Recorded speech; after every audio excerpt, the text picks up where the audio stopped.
Han vuelto a cambiar las condiciones, las reglas del juego. Yo empecé pagando 20 euros a Cloud y ya van por 200 al mes y subiendo. Yo no sé dónde está el techo de esta locura. Y toda esta situación me hizo lanzarme una de las preguntas fundamentales que absolutamente nadie sabe responder, que es ¿cuánto cuesta 1 millón de tokens ser inferido por parte de Gemini, de Claude, de ChatGPT? Para responder esa incógnita, lo que me he puesto es a investigar. He cogido y buscado el estado del arte actual, he sacado una serie de conclusiones y he contrastado los precios que dice la investigación científica con los precios que te ofrecen estos grandes proveedores para ver si realmente es rentable o no inferir 1 millón de tokens. Así que vamos adentro a ver qué descubrimos y aprendemos juntos. Todo esto comienza cuando Matt Pocock hace una publicación de un vídeo donde explica todos los cambios que va a llevar a cabo la suscripción de Cloud para el próximo 15 de junio. Pero tranquilo, no hace falta que te veas todo el vídeo, ya te lo explico yo, te traigo los puntos más importantes. Cloud básicamente te deja gastar los créditos de su suscripción, tanto la de 20 euros como la de 100 como la de 200 euros, bajo dos situaciones completamente diferentes. Por un lado está lo que el propio Matt ha definido como AFK y por otro lado está en los casos de uso que se llama Human in the Loop. ¿Qué es el caso de uso de AFK? Pues son todos aquellos casos en los cuales tú no tienes que estar delante del ordenador para hacer uso de la inteligencia artificial. Por ejemplo, pues yo tengo un agente que todos los días está programado a una determinada hora para ejecutar una tarea en concreto. O ante un disparador, cuando haga un pull request de una nueva versión de mi código, pues que pase una cosa, que un agente haga una determinada cosa.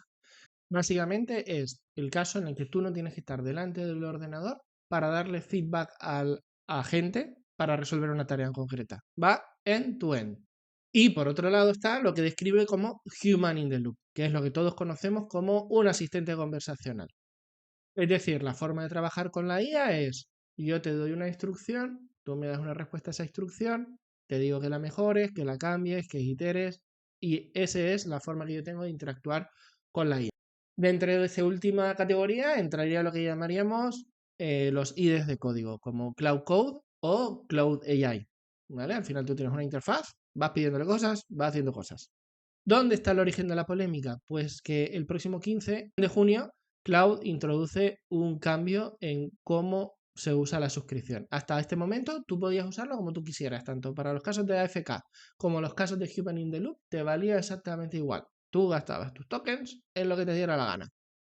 A partir del 15 de junio lo cambian drásticamente y lo vas a poder usar única y exclusivamente para el caso de Human in the Loop, es decir, asistentes, para programar, para pedirle cosas, etcétera, pero no para que vaya trabajando en segundo plano por ti. Eso va a tener una cantidad de tokens con un uso muy limitado. Claro, tú podrías decir, bueno, ¿y qué? Aquí no pasa, tampoco es tan grave, ¿no? Pues bueno, en el caso de Matt sí que lo es, porque tiene un verdadero problema. La mitad de su trabajo consiste en los casos de uso de AFK y la otra mitad de Human in the Loop, con lo cual tiene un problema. Y ante esta situación yo te lanzo la pregunta, ¿tú qué harías? ¿Cambias tus flujos de trabajo? ¿Dejas de usar agentes para seguir siendo productivo en tu puesto de trabajo? ¿O coges y te gastas 2.500 euros al mes en llamadas a la API para todos esos casos de uso que antes te entraban en tu suscripción y que ahora no te entran? Pues Matt ha tomado una tercera vía, que ha sido decir, pues me marcho de Cloud y me voy a Codex, que es la alternativa a Cloud, digamos, en OpenAI. Que con suscripción, con la suscripción de Codex, hasta ahora no hay distinción. Tú puedes ir tanto para el caso de uso de asistente como para el caso de uso de agente indistintamente. ¿Hasta cuándo? Pues nadie lo sabe. Veremos cómo evoluciona esto. Y es que todo esto que está viviendo el bueno de Matt es lo mismo que estamos viviendo todos en nuestro día a día, ¿no? Un montón de incertidumbres, cambios de opinión, cambios de criterio. Para unos casos sí se puede, ahora no se puede, antes, ahora vuelvo a dejar que se pueda, etcétera, ¿no? Y cabe la pregunta lícita, ¿no? ¿Y de por qué coño está pasando todo esto? Y al final es, pues, el grito desesperado de una industria que está buscando cómo conseguir que los números salgan. Y aquí vuelve un poco la pregunta inicial que planteaba en el vídeo, ¿no? Que es cuánto cuesta 1 millón de tokens en inferencia a un Claude o a un OpenAI medido en julios, en kilovatios hora, en dólares, en lo que tú quieras, pero al final entender un poco dónde está el gap entre lo que cuesta y lo que ofrecen. Y con todo esto en la cabeza me puse a investigar. Y lo primero que me llamó la atención es que es algo muy poco investigado. Es decir, hay muy pocos papers que estén tratando este tema y estén explorando este tema. Por lo menos en condiciones similares a las que yo pueda estar buscando, que sean lo más parecido posible a modelos frontera que pueda estar ofreciendo un Gemini, que pueda estar ofreciendo un Anthropic o que pueda estar ofreciendo un OpenAI. En general, lo que me he encontrado son este tipo de pruebas e investigaciones hechos con modelos muy pequeños, de 7 billones de parámetros, de 20 billones, de 30 billones de parámetros, o de modelos muy antiguos, muy desfasados. Y es que sí, en esta industria un paper de octubre del 2025 ya es muy antiguo.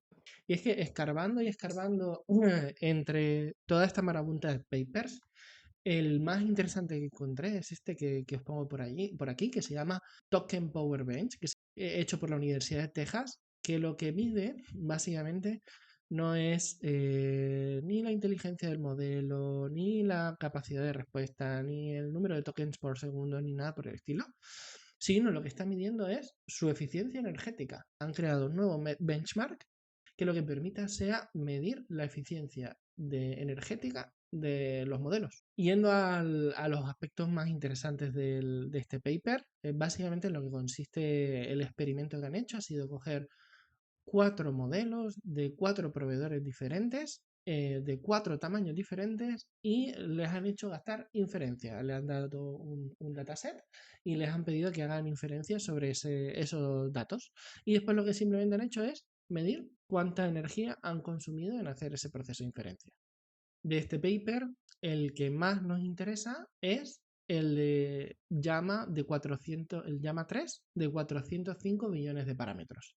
¿Y por qué nos interesa este y no otro? Pues porque es el modelo más grande que he encontrado, que es más próximo o más cercano a los tamaños que puedan tener los modelos frontera. Que hoy por hoy esos datos no son públicos, muy probablemente un Opus 4.8 o el GPT 5.5 sean muchísimo más grandes, consuman muchísimo más, pero es lo más cerca que tenemos hoy por hoy en el estado del arte de la investigación científica de poder contrastar un modelo grande con lo que te ofrece el mercado.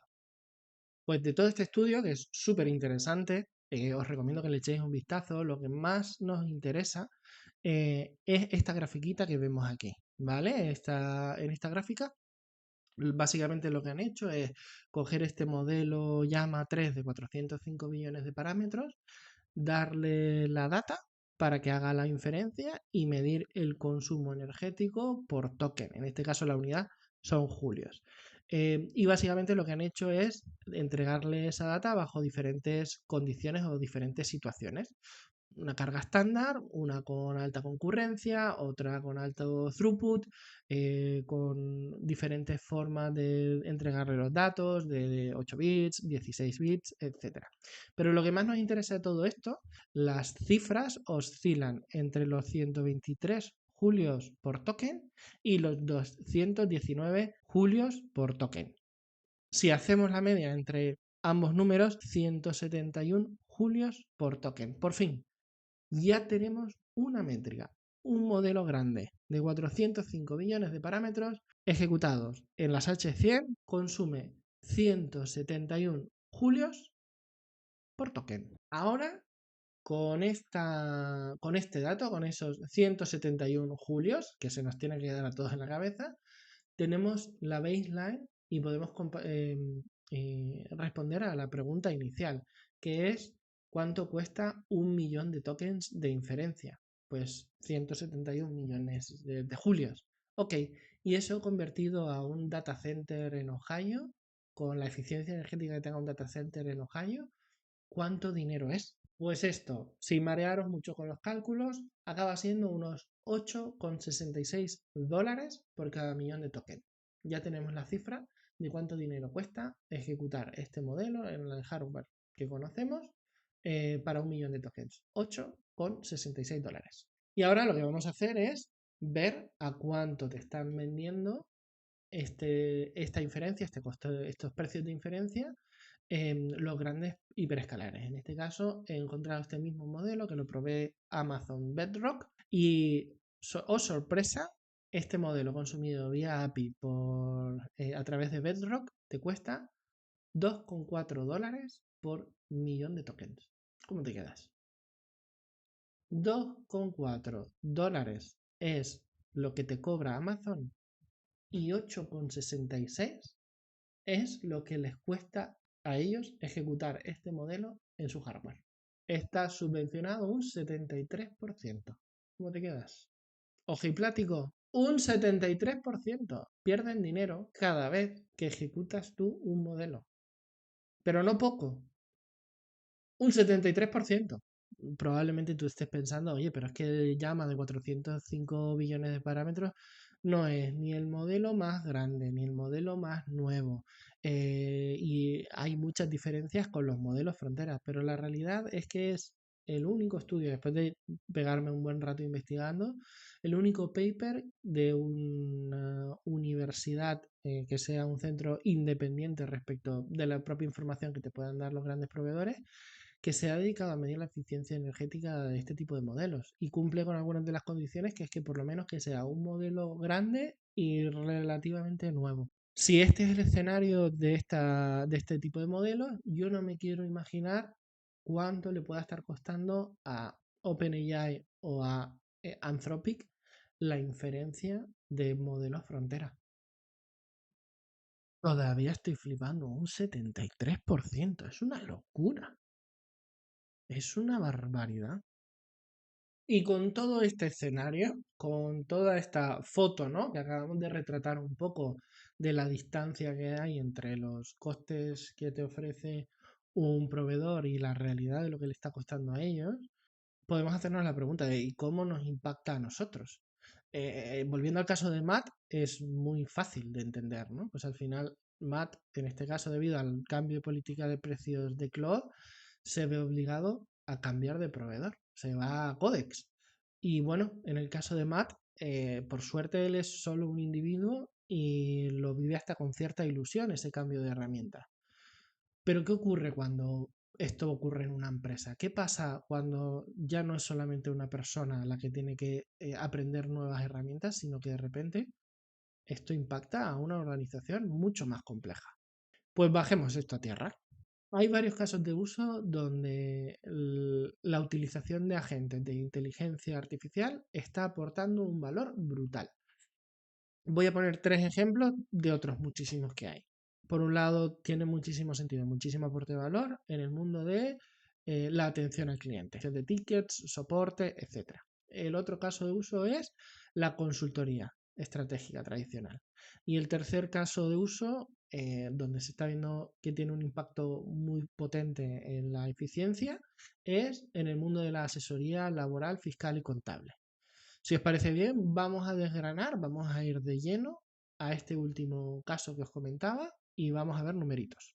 Un asesor fiscal en España tiene una productividad aproximadamente, recordar, dejarme que me tome ciertas licencias por el bien simplemente del análisis, pues tiene una productividad en torno a unos 4.000 asientos contables por mes. Es decir, un asesor laboral tiene la capacidad de coger 4.000 asientos contables y procesarlos.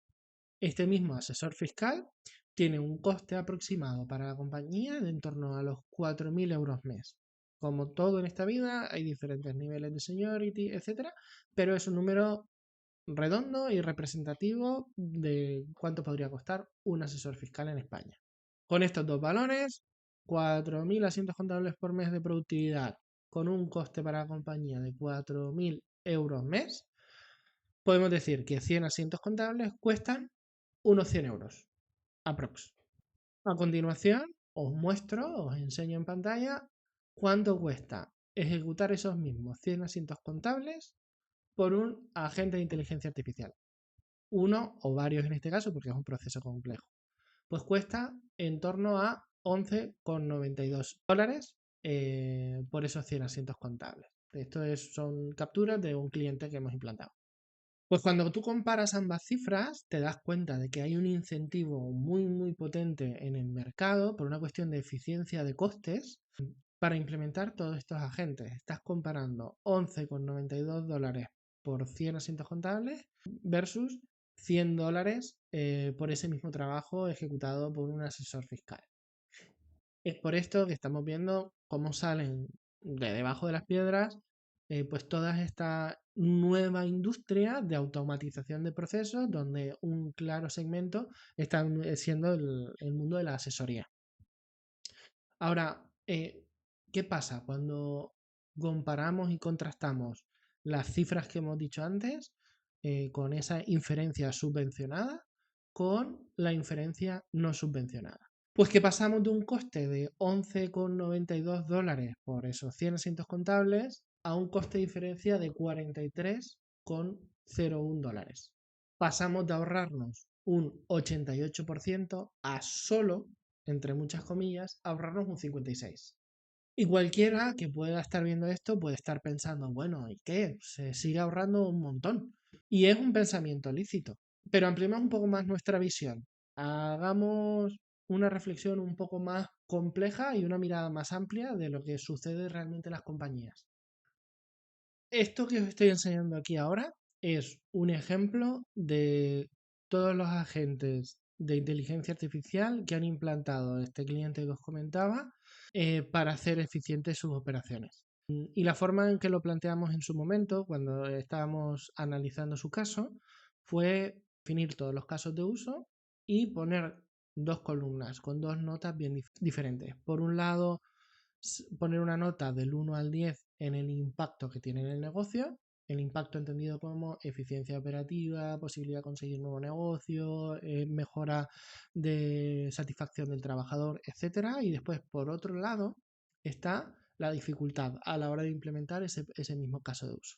Este ejercicio es súper útil porque al final lo que te permite es obtener victorias rápidas, quick wins, a la hora de implementar un nuevo proceso. En este caso, la implementación de agentes o asistentes de inteligencia artificial en su organización. Y lo que hicimos fue seleccionar aquellos que tenían un mayor impacto con una menor dificultad. Una vez hecho este ejercicio, en esta gráfica lo que vengo a enseñar es, oye, todos esos casos de implementación de agentes, cuando tú pones el impacto que tiene en la organización y lo comparas con la baseline de lo que cuesta la inferencia en estos casos, pues es súper atractivo, es muy, muy interesante. Pero ¿qué ocurre cuando cogemos esta misma gráfica y hacemos la misma reflexión pero ya con los costes no subvencionados? Pues lo que ocurre es que la cosa cambia muchísimo. Al final lo que vemos es que hay muchos de los casos que proponíamos que directamente puedan llegar a no ser rentables, ¿vale? Y es que en los casos en los que sí que era rentable, el margen, es decir, si lo medimos como el impacto que podía tener la organización, se reduce drásticamente. Y las conclusiones que yo voy sacando llegados a este punto no es blanco o negro, no es la IA es demasiado cara, no. Lo que es clave en este asunto es comprender que la foto de hoy no va a ser la foto dentro de determinados meses y sobre todo comprender la distancia real que hay hoy entre lo que cuestan las cosas y en lo que te están vendiendo las cosas. Y esa distancia es un 73% de subvención. Y bueno, después de todo esto, de todo este viaje, toca llegar a algunas reflexiones, ¿no? Hemos aprendido un montón de cosas por el camino y yo me quedo con tres fundamentales. La primera de todas es que los cambios constantes en los límites de precios, en los modelos de negocio, etcétera, se deben a una realidad fundamental, que es que los números no salen.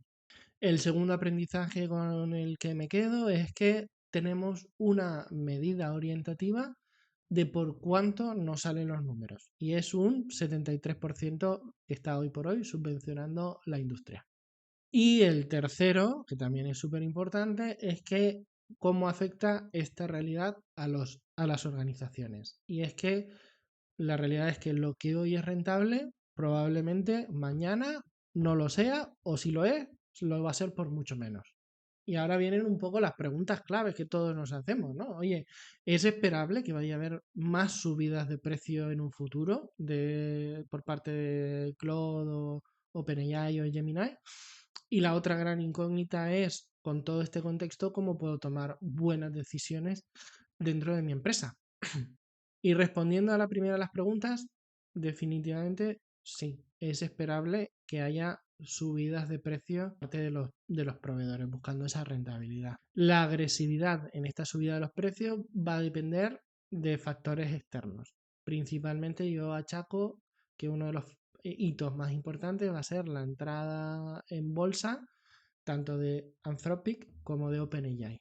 Va a ser muy relevante si se van quedando sin capital hasta poder llegar a esa situación, eso por un lado, y después por otro lado también va a ser muy relevante la presión que puedan ejercer los accionistas, tanto los actuales como los futuros, de rentabilidad hacia estas compañías. Pues dependiendo de cómo actúen, pues subirán más los precios o lo harán más paulatinamente. Y con todo este contexto, yo lo que haría a la hora de tomar decisiones y no equivocarme, lo que os quiero transmitir es un framework, una forma que yo creo que pueda ser la mejor manera a la hora de enfrentarte a cómo meter asistentes, agentes de inteligencia artificial dentro de tu organización. Yo lo primero que haría sería identificar dentro de mi empresa los casos de uso que puedan ser tanto de producto como de proceso y hacer un MVP y medir. En el caso en el que sea un producto que vaya a vender, lo que yo voy a hacer es medir el margen con la inferencia no subvencionada. ¿Cuánto creo que voy a ingresar? ¿Cuánto me va a costar? Y si es un proceso, lo que voy a hacer es medir la eficiencia operativa. ¿Cuánto me cuesta el proceso como se está haciendo hoy en día versus cuánto me cuesta con la inferencia no subvencionada? Y una vez hayamos hecho estas mediciones, hay tres posibles escenarios.